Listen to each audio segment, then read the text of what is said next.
My paper is about kids who are twice exceptional, and it's entitled Twice Exceptionality, Addressing the Educational Needs of Students Identified as Both Gifted and Learning Disabled. I was interested in this topic because I'm very fascinated by kids who have one foot in the special education resource room and one down the hall in the gifted and talented program. Still, this is one of the most under-identified groups in school.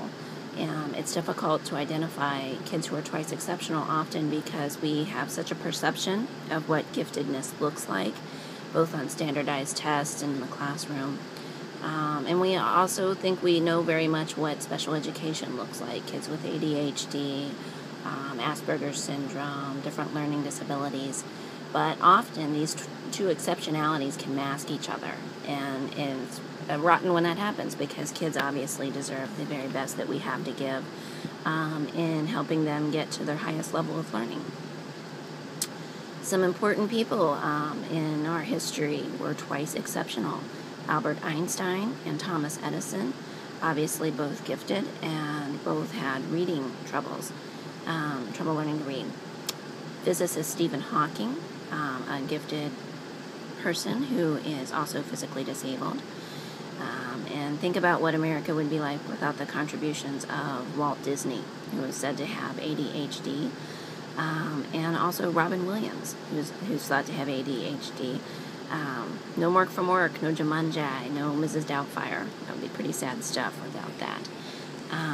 This paper explores what experts have to say about identifying twice exceptionality, what to do about it, and what the team of teachers would look like who get together to analyze the data and to figure out the very best education plan. It is very important, I found in the research, to not just address areas of weakness, but to really push these kids at rigorous academics to help them learn their best in their areas of strength.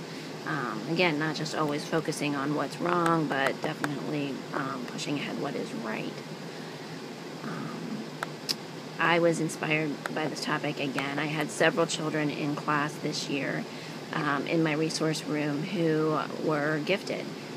One student, just brilliant and my favorite, had ADHD and quit going to the gifted and talented meetings early in the year.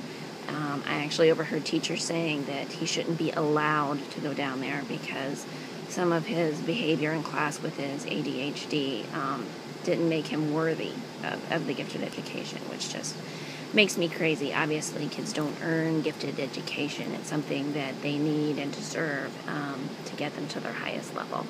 Another student of mine was obviously brilliant.